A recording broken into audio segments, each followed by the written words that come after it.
Welcome to Athletes to Entrepreneurs, the Alumni Journey. I'm Rob Finkelstein, founder and CEO of Alumni Direct. We've created a platform to help athletes and other alumni network and connect with each other and tap into various resources into health and finance and sales, marketing. But more importantly, this show is all about the transition out of sport. And we interview former college and professional athletes, and we talk about their journey out of sports and ultimately to successful business leadership and entrepreneurship. And the whole idea is to teach and inspire athletes that there is life after sports, because it is such a major issue today with athletes transitioning out of sports. So excited today to have William Person. How you doing, William? Well, I'm doing pretty good. How about yourself? I'm doing great, thanks. So William, a very interesting story. We're going to get all into it. But when he was in college, he went to Weber State and he ran track and did long jump. And then ultimately got into his big passion is mental health. And he'll talk a little bit about that. He worked at a youth treatment center. And then after that, he joined the US Bobsled team. So excited about that. We've had, William, we had a couple other former Olympians on as well. And then after that, his story is a tough story. And he's going to explain about the health challenges that he had after that. And today he's very passionate about CTE. He's ultimately going to be starting a wellness center. And then cool name, One Man with a Chamber. So, William, let's talk about growing up playing sports. How did that shape you leading up to college? Man, it was my life. Like I used to run, like where I wanted to run track so bad. And so I found a team that was close to my house. And what I did is I used to walk like maybe 5 miles to practice. I'm 11 years old. It was Wow. also a different time, so don't judge my parents. But yeah, I would walk like 5 miles to practice, work out with the team. Then it started to get kind of dark. Then I had a 5 mile journey back.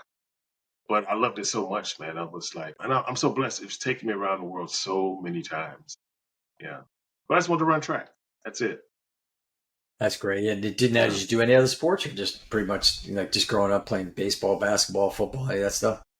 No, track was my thing. Once I found that love and that passion for it, like I didn't really have time for anything else.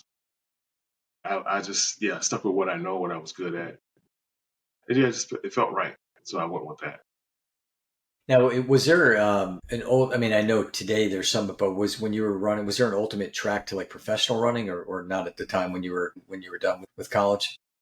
Well, there is. You can go to the pro circuit or go for the U.S. national team, which I never made the national team. So in between that time, I wound up doing like football movies like Jerry Maguire and stuff like that. So that took a little bit of pressure off. That was fun. And that was as my track career was almost about to end. And Yeah, so that's cool. We're gonna come back on that one. I like that. We'll be talking a little Tom Cruise, Cuba Gooding yeah. Jr. on that one. So let's kind of fast forward to college. So when you were in school at Weber State, was there any type of classes or workshops based on athletes transition out of sport, kind of like what's next? No, not at all. I left college around '93, so that wasn't a thing. Right, That right. was not a thing. I wish. Yeah, it's interesting. I mean, like saying that too, because I've had same thing with me, of course. But when I went, none of that, and today it's there, but I still think there's a lot more that can be done with that. A lot more education because it's it is such an issue. I remember talking to one guy who was played football in college at I think it was Buffalo University, and he talked about that. He goes, "Rob, I really wish that I would have had some type of a workshop or like a mandatory class for a semester just to kind of teach life after sports." I don't think it would have helped me, to be honest. Okay. Like most people, like they always say, like for example, when all the athletes began to get sick, most people think they're depressed because they're leaving the sports and they won't get to work. That wasn't my thing. When I left, I went back to Hollywood. I was literally counting my days down to leave that sport. Matter of fact, the final year I raced, I actually retired the year before. And this one guy, he said, please come back and help me. I can't find any athletes to help me. The coaches are pre-selecting the teams. They're telling people don't race with me. And so I literally came out of retirement just to help him. Matter of fact, we wound up winning the U.S. National Championship live on TV, which we weren't supposed to win. We were supposed to finish fourth at best. And so, yeah, I was not in a hurry to stick around, and I was excited to leave. Yeah, Yeah, and that's great. And I think the biggest thing too is just from an education standpoint is like some of these athletes that really they kind of have their nose to the grindstone and as as well they should, just depending on the sport and all that. yeah, but then they just, they don't really think about that. And then when the time comes when they're done, like, okay, well, what am I going to do next in life? And that's where I think the education comes into play. Just not knowing or not planning out, which, we'll get more into, but not Yeah. planning out what they can do afterwards. So let's talk about networking, connecting. Yeah, but also 2 years before I made the U.S. national team, I had actually wrote the first ever independent living transitional housing program in the state of Utah. So they actually Okay. opened me as a pilot program. So, I was already doing other things. I wasn't Yeah. just like a one trick pony back then. No, and that's great. And I think you're a good example of what athletes should do, because you kind of had a game plan and you were doing other things. And I think, Yeah. and part of that, I think, is dependent on the sport. I mean, like we've talked about, I ran cross country and track in high school, a little bit in college. And because there wasn't really a path, that I wasn't going to be an Olympian, I wasn't going to be a professional runner. So for me, it was kind of like, okay, I already was planning on what's next. But I think some of these people, some of the football players, let's say, who have aspirations making the NFL or Major League Baseball players, that kind of thing, Yeah. they're not necessarily thinking about that and Yeah. planning. And then all of a sudden, the time, whether it's due to injury or they're just done with the college, or if they're fortunate to play professionally, they're done. And then they hadn't planned it out. And so Yeah. that's part of what I think is really important. Yeah. Yeah. So Absolutely. Absolutely. yeah, so let's talk about networking, connecting, and talk about the importance of doing it. I think while you're still playing your sport or still in your sport. Well, networking is, man, that's like the foundation of everything. I don't care what you're doing. You kind of need that next leg up to get to the next level of whatever you're doing. But in my situation, like I was already kind of doing all the things. That matter of fact, the Olympic team used to ask me to do them favors, which actually wound up getting me in trouble with the team one time. Like, for example, because I knew Cuba Gooding Jr., I worked with Tom Cruise. Like one time we had the World Championships in 2000. And so the Federation, they called me into the office one day. It was like, hey, Will, we heard that you worked with Tom Cruise in Cuba. I was like, yeah, I did. They said, can you reach Cuba?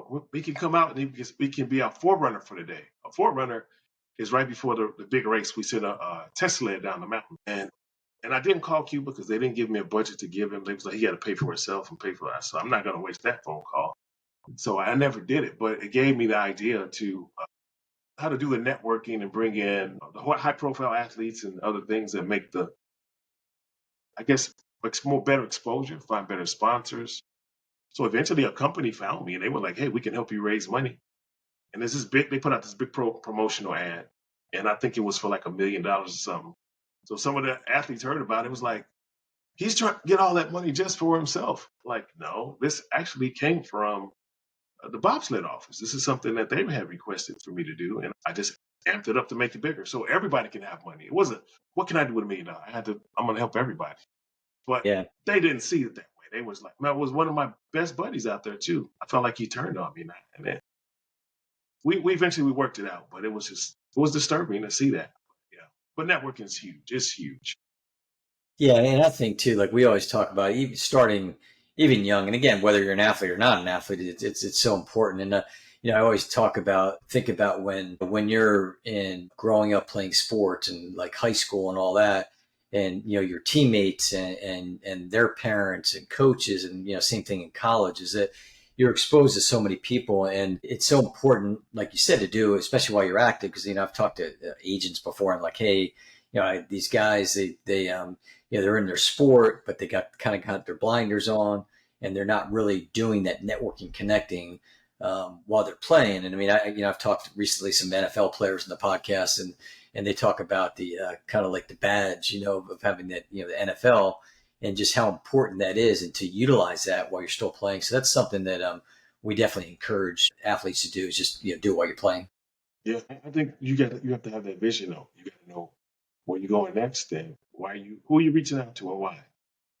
If you can figure that out, yeah, it's definitely huge. Yeah, and then we even say too. In fact, I was having a conversation with the other day of just, even though you're young, people still want to help. So like, don't be intimidated by like, okay, well, how am I going to help this person out that has all this success, or a business leader, and maybe they're a millionaire, whatever, Yeah. multimillionaire.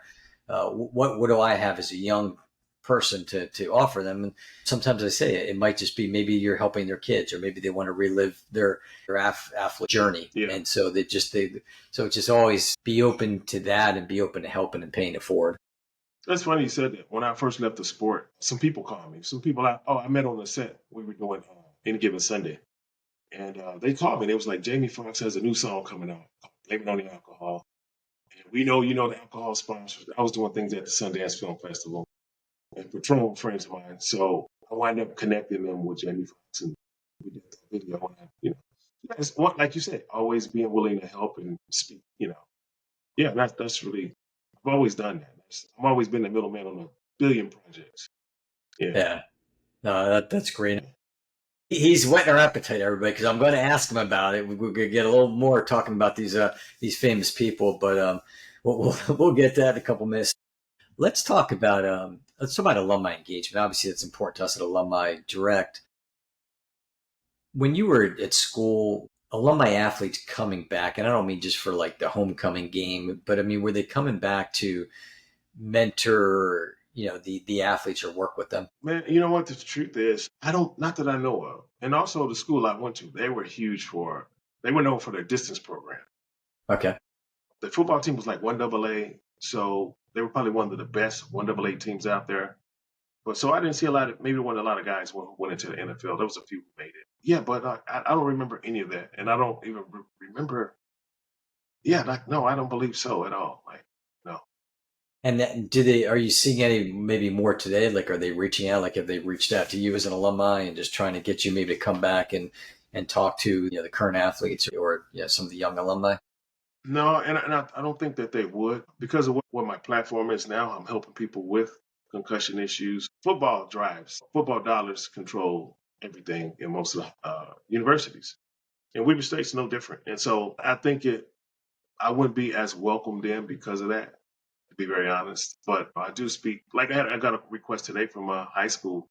Some of the kids wanted me to come in or do a video chat with them. So I do those type of things. But at the program level, NFL level, there's still my agenda and their agenda does not line up. Yeah. Yeah, and I think it's so important. I talk about, like, I was, bring up an example myself. I was on a call with a Hall of Famer from Delaware with me and football there, and played 10 years in the NFL. And we were talking to the athletic department. It's kind of like, they talked about mentorship, but they said they don't really do a good job of it. And it wasn't purposely. A lot of it had to do with the bandwidth. This guy's saying like, hey, tap me in. I want to help. Yeah. And they never did. Even me, I mean, it's like, okay, well, I ran cross country track there, and it doesn't have to be specific to the sport. I always say, like, I'll come back and help anybody. I mean, I'd like to network and connect. I'm good at that. And I'd like to teach and mentor younger athletes. And they never did that. So that's something too that I think it's important for schools to reach out to their alumni. And I think their alumni do want to get reengaged. Now, my high school, I've gone back there. And, matter of fact, I wound up coaching some of the athletes there one year. Actually, I went back just to see one of my old coaches, and these kids surrounded me. They were like, I know who you are. And then one guy asked me if I would coach him that year. And I wound up coaching him, and he wound up going to Minnesota. Then he played with the New England Patriots. He was like their number one running back. That year they went 16-0, went to Super Bowl and lost. But yeah, I always go back and help out. I just look at all this raw talent, and it's just like, I remember every year I had a new track coach. And so I'm going back. I've sent so many kids to college on scholarship from their own abilities. And it's just such small. I just patched them up. Yeah. So I love doing engagement. I really do. Yeah, no, that's great. And I think it's so important. And again, encouraging more universities, colleges to reach out to their alumni. And it's a two-way street. I mean, obviously the alumni need to want to come back too, but I think a lot of them would do that if they were asked. I don't know if you got a chance to watch or listen to any of the episodes. So if you did, you'll know what the questions are. If you didn't, then not a big deal. They're not hard. But if you can go back in time, we'll put a little kind of back to the future type thing. Yeah. What advice, 10 words or less, would you give to freshmen in college, William? Oh, man, never miss a day of college, day of class. That's a philosophy I used to have. Never miss class. Man, just stay focused. Just stay focused and dream big. Yeah, every autograph I've ever signed in my life, I always put dream big. And I really mean that. Yeah, that's good because I think what William just did, it probably in 10 words, he probably gave like three golden tips there. What he said as far as the advice. So now let's fast forward to Senior William at Weaver State. Like what advice would you give him? So, senior, change your major quicker. Number one, and man, just great job, man. Like, just stay on your path. You're gonna be okay. Stay on your path. Yeah, Yeah, that's everything. It's crazy. Everything I earned in life, I came because I ran fast, and it's just like I stayed on my path. That path sometimes looks a little different. Like for example, I got in Jerry Maguire because I ran the fastest 40 time of 500 people. You know, I wasn't running track at that point, but I made a lot of money just running. I stayed on that path. It looked a little different. I also want to open my treatment facility. I didn't want to go to college. The only reason I went to college is because you can't run track if you don't go to college. There's nowhere else to run track back then. And so I stayed on that path and it took me to college. It's just, yeah, that's stay on your path. That's for me is huge. It's yeah. huge. Yeah. Absolutely. We've been teasing everybody, so we're gonna get a little bit real quick into so when you get a little more into your transition out first or ultimately out of college and doing some of these different things. So you got into kind of acting in a way, utilizing your athletic skills, your speed, your talent. So talk a little bit. How was it? On Jerry Maguire, probably a lot of people's favorite movie. How was it working with Tom Cruise and Cuba Gooding Jr.? I mean, it was a lot of fun. And actually, to be honest, I thought it was fake. I didn't even know it was real. Because there were so many scams on jobs. If you're looking for jobs back then, you looked at a newspaper.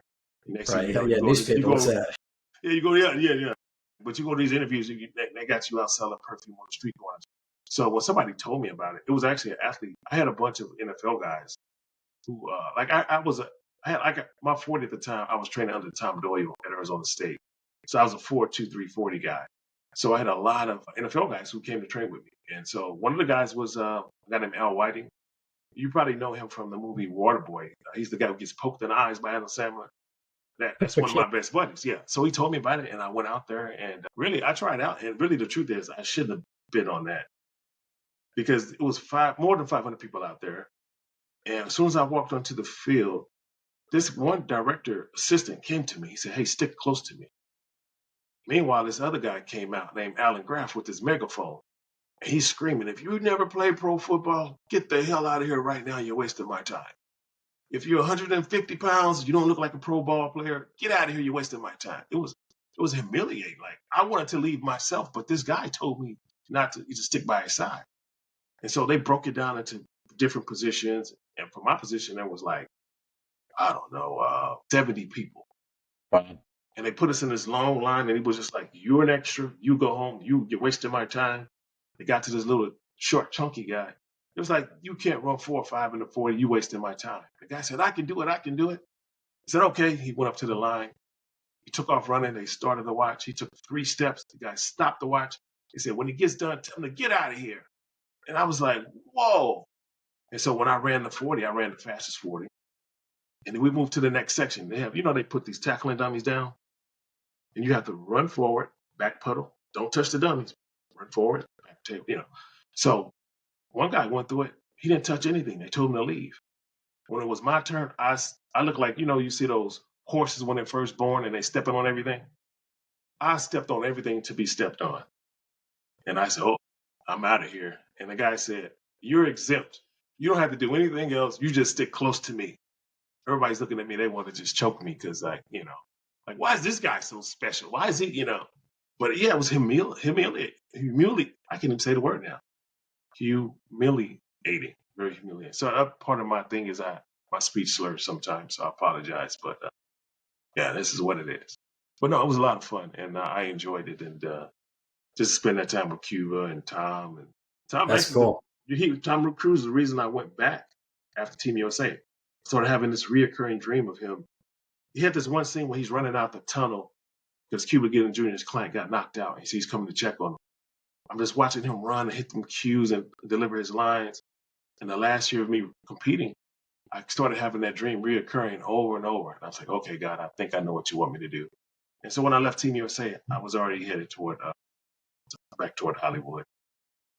Yeah, Yeah. no, that's cool. It's cool to be in those circles and doing that. Probably a lot of people envious of that.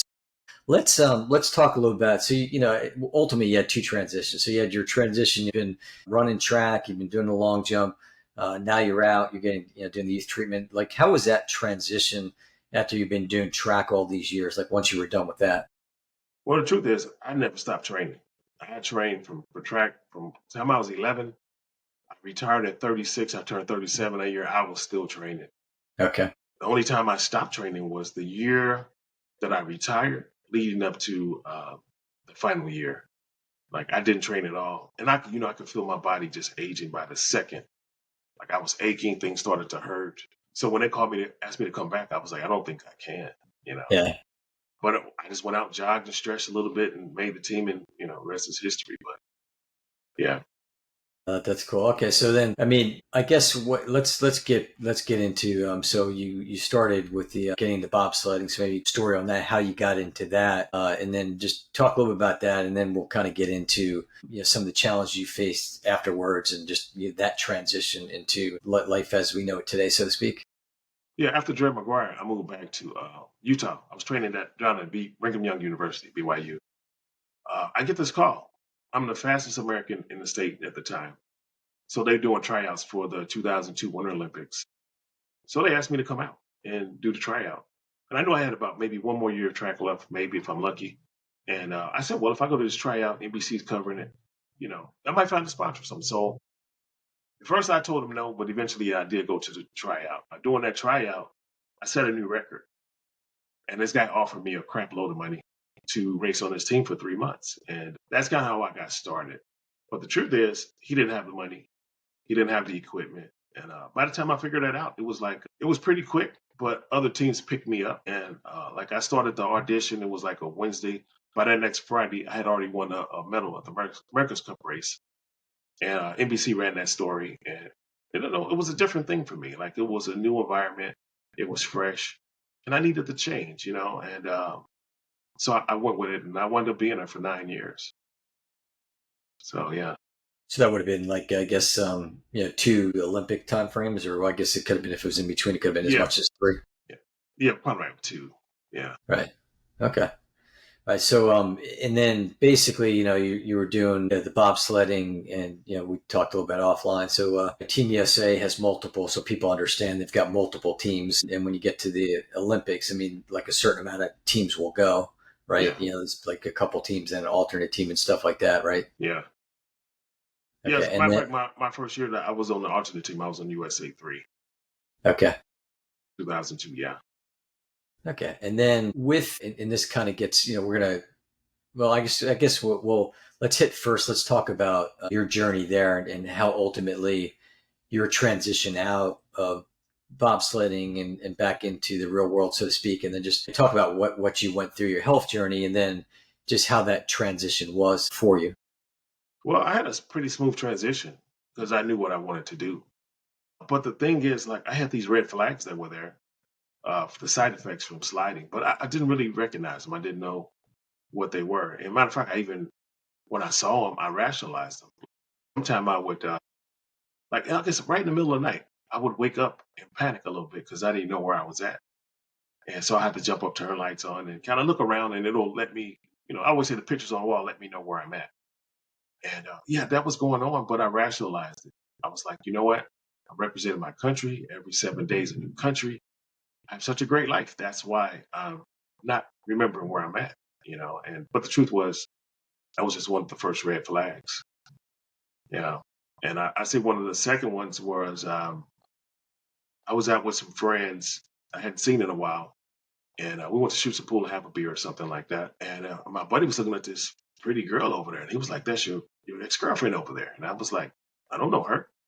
And then she ran over and jumped in my arms, and I caught her, and I was like, "Uh oh, I guess I do know her." And I always say, man, athletes we're arrogant. We think that every girl loves us when we both know it's not true. But the truth was, I wasn't recognizing people that I knew. But once again, I rationalized it. Like I'm an athlete, and I just know so many people, and. But no, I was in trouble, and I just didn't know how bad off I was until a little bit later. Yeah. Yeah, and so then basically you got into issues with concussions and CTE. So maybe talk a little bit about that journey and kind of leading up to, I think a lot of other athletes probably face it and might Yeah. not even know they have it. So maybe talk a little about that. Yeah. Most of us don't know we have it. For example, there was an article that came out written by Matthew Ferdinand from the New York Times called Sledhead. And that article, man, I guess let me just tell you the whole story. Like my girlfriend, she has a big family and they talk on the phone a lot and it's loud. You know, they drive me crazy. So during COVID, I found a house back in the Midwest. It was isolated because I was in trouble. Like also, I wasn't telling people. If I look at the world in front of me, it always looked like the ground was doing this in front of me. And so, and then I was getting lost in my own community that I lived in for a few years. I was literally laying on the floor dying in my place, you know. And so I found this place because it was like it's gonna be my death house because I know I'm going there to die pretty much.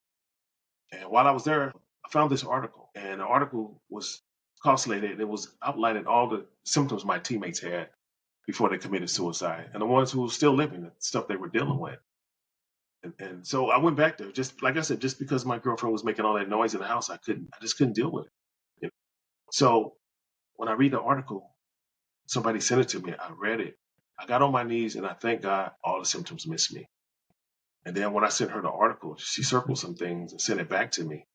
And the first thing I noticed was noise sensitivity. It was the reason why I was there in the first place. And then I went back and looked at the article and then I checked every box except Parkinson's, if I remember right. And then I knew I was in trouble. Like before, I had these random, like cloudy days. They were random, right? And they somehow switched. Eventually, it became I had random days of clarity. And so what I was doing is every night before I went to bed, I would take a thermos full of coffee or a Coca-Cola and I put it on my nightstand. And then life got so unbearable there that I took the bed from my mattress off of my bed, put it in the living room. So now I'm living on the floor of my place.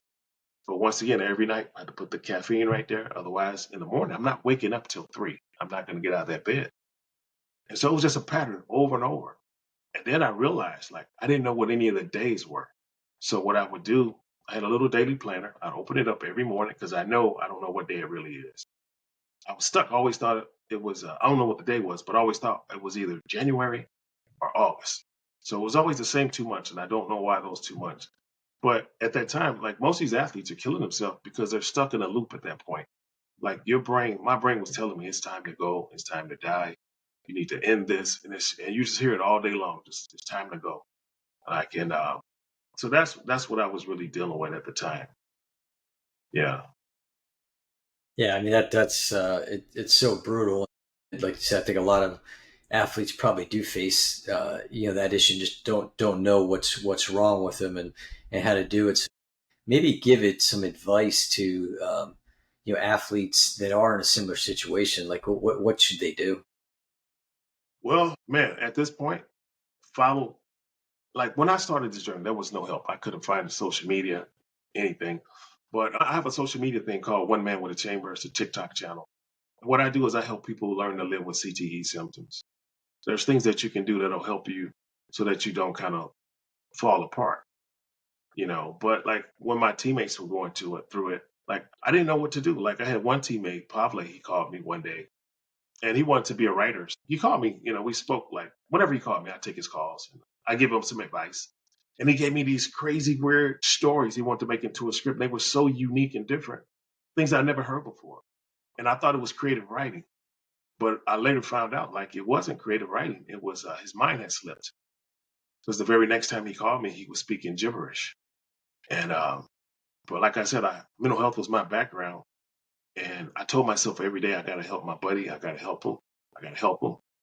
And then eventually, I got the word that he went to his family's factory and he hung himself because when he called me speaking that gibberish, he couldn't communicate anymore. And I felt so bad and guilty because I felt like I knew something was wrong. Mental health is my background. Why didn't I really help this guy? And then eventually his autopsy report came out a little bit after I read the Slatehead article. Then I found out like he was in stage 4. That was nothing I could do that was going to help him. And then the other problem was like I was living on the floor of my own place. I'm lost in my own neighborhood. So I couldn't help him because I needed the help. I Right. just didn't know. I thought this was diabetes or something, which didn't make sense to me because doctors had been checking me, telling me, no, you do not have diabetes. Next year, I'm back. I mean, can I have my insulin, please? I know what this is. I can't get out of bed. I've seen low blood sugar on many people. Right. It has to be it. So a lot of the time, this stuff is misdiagnosed. I think that's another one of the big issues. And they're not looking. Like they always check my blood. And not one point did they ever check my brain. And like I raced for 9 years.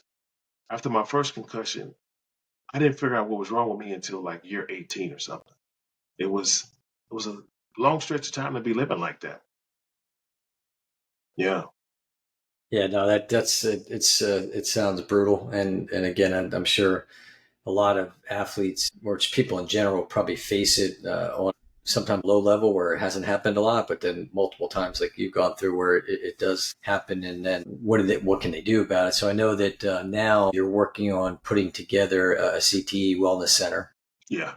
just to make an impact and help others in their journey the way you were helped. So maybe talk a little about what helped you and what you're trying to do as far as this the CTE Wellness Center. Well, man, I got help from the most unlikely person, which is Joe Namath. He put out a series of videos saying he reversed his CTE by using hyperbaric oxygen. And the crazy part is, I just found the video. I made a video when I did the first hyperbaric session. It's so dark, and it's like I'm thinking, like in the video, I'm actually saying, "This is it. There's nothing else. I'm pretty sure this is not gonna work." It's like a death video. It's almost like I was leaving a suicide message. It seems like I just found it about a month ago. I didn't even remember doing that. But like the symptoms are so brutal, man. But Joe Namath, he said it reversed it, so I had to try it. And I was in that chamber for 1 hour, and when I came out, man, my life changed. Like I could see, I realized I hadn't been seeing colors. Like everything was so pretty. The colors are so vivid, man. It was like I was walking around in 3D in a cartoon or something. And I realized then I probably hadn't been seeing colors for a while. Well, I'm just not quite sure about that part, but yeah. But 1 hour, just so I went home that night, and I remember I laid down watching TV. I fell asleep around 7 or 9 o'clock, and I remember waking up with this really bad migraine, like I usually get, but it was worse than usual. And I was thinking, oh my God, I made a mistake. I might have made a mistake by using this thing. But also, there was another part of that. I'm not sure. You have a PG-13 podcast or Yeah, well, yeah, PG-13. Well, we'll PG-13? keep it that. Yeah, Okay, we let's talked keep it there. offline, so well, yeah, we'll just keep it Okay, there. okay. Yeah, so that was one of the things. Like I thought I made a mistake, but over the next few days, like my cloudiness was finally gone. I was gone for 6 days, and then they allowed me to come back second week, and it was gone for 9 days. So eventually, I had to get one. So I have one in my back room that I still use, and but I'm one of those people. Like a lot of people get that permanent relief. Me, if I go 30 days without it, I usually start to get a little bit cloudy again. So for me, it's not perfect, and I don't know why I'm different than. But I had probably had more concussions. I raced for 9 years, and I took between 1 to 6 rides a day, 3 to 5 days a week, 4 or 5 months of the year for 9 years. So I probably have more concussions on me than anybody in the world. It's yeah, it was just a long time to do that to yourself. Yeah, and it's interesting because most people will equate football to CTE, but obviously it's in a Yeah. lot of different sports, and you might think like, well, why bobsledding? Like you're not hitting your head, Oh yeah, we are. but you are hitting your head. Yeah, so Yeah. it's kind of Not only we hit in our head, but you also like if the ice is not like perfectly smooth like glass, it's like shaking baby syndrome. Like you just and that's another part of it. However, one time we took down fighter pilots in the VIP ride, on a ride. On that day, I remember doing 6 rides because we did the extra ones for those guys. We took them down the track because they're the only ones who pulled the same G forces as us, right? So we get to the bottom and they're shook up. And these are our U.S. military pilots. We only pull in 5Gs, they told us. They pulled 15, 20. And it just that sat with me for all these years. It always I wondered why. But an article came out last December. It said the fighter pilots have the exact same symptoms as the bobsledders. It's identical. So they know what it is now. It's CTE over there as well. Yeah. Yeah, I mean, I got to imagine it's across the board. And we talked, offline about just Yeah. even cheerleading. I mean, you just Yeah. never know. I mean, there's just it could be all sports. So we certainly encourage people to get checked out and to, not to go into the, hopefully not to go in the deep slide, but the positive is there's solutions out there like the hyperbaric chambers. So that's, I guess, as you launch your CTE Wellness Center, that will be Hmm. something that will be prominent there as far as helping out people through the hyperbaric chambers. Well, the problem is, where do you go for help? There's not many places you can go for help. It's just they don't. Matter of fact, think about it. I was an athlete from 11 to 36, 37, right? I've had a lot of injuries over my career. When you have an injury, you're an athlete, you know this. You have a treatment plan. You know, okay, I've got to do ice, stem, compression, then heat, then ultrasound, then maybe stem. Then, for us, if you're at the Olympic Training Center and you got you got to pull muscle, the very last thing they do, they give you this rag. And when you see that white rag, you already know you're in trouble because they're going to make you bite it. They're going to go in with their elbow and they're going to dig up all the scar tissue and break it up. So let's change that over. When you have a concussion, there was no treatment. The only treatment I ever received was once, and that was it was a treatment. They told us to go. Matter of fact, they told us to go back to the hotel after the crash, and for me and my other teammate who was just knocked unconscious to watch each other so we don't go to sleep. I had vertigo. I couldn't even sit up in the bed without the room spinning. So I always say, who was supposed to watch you? Like it made sense back then, but now that I'm not out of my mind, like, come on, like, no, that's yeah. Yeah. So there's no concussion treatment, usually in America at all. Well, it wasn't until recently when they started doing more stuff. But go Right. back 5 years, there was, yeah, no treatment for concussions. Yes. I mean, the bottom line, it's great that it's out there, and we encourage people to look for it. And there's people out there that William that have gone through it himself that really wants to make an impact. So how can people find you? Social media is the best way to find me. One man with a chamber. It's all spelled out. Or my name, William, last name Person. Everybody's a person. And my one man chamber is really set up, guys. Just the truth is, if you're an athlete and you're struggling with this stuff, you won't get the message. I put a lot of things out there for you not all the potholes I stepped in, I fix it whether people don't. But the people who struggling with it, we're compromised. So they won't understand. You almost have to beat them over the head with it, and which is part of the problem. So yeah, but I'll teach you how to it's the loved ones. Only the loved ones are gonna save these people. And that's if you look at the last 5 NFL suicides, these were married men who are now living apart from their spouse or living in a room isolated by themselves. Like it's the same thing over and over, guys. It's not that difficult to recognize now once you see it. And for me to go in the chamber 1 hour and it changed my life, it's everybody should have access to it. It's just so expensive, and I'm Yeah. really just trying to, yeah. So if you look at my story, we talked about me, like I'm lost in my community, I'm cloudy, I'm confused, I can't count very well anymore. I was struggling with reading. There was a whole gamut of things, but I was in dementia. Like 2.5 years ago, we could not have this conversation. Right. Yeah. Yeah. So So well, I'm glad we've had it because it's yeah, definitely William wants to make a difference, and a lot of people do. So you can find us at alumnidirect.com. The show Athletes Entrepreneurs Alumni Journeys on our YouTube channel as well as across all the different podcast networks. And each week I talk about we want to help at least one person. Obviously, we want to help a lot more than that. And, yeah. and just talking to William today, you can hear that the passion there.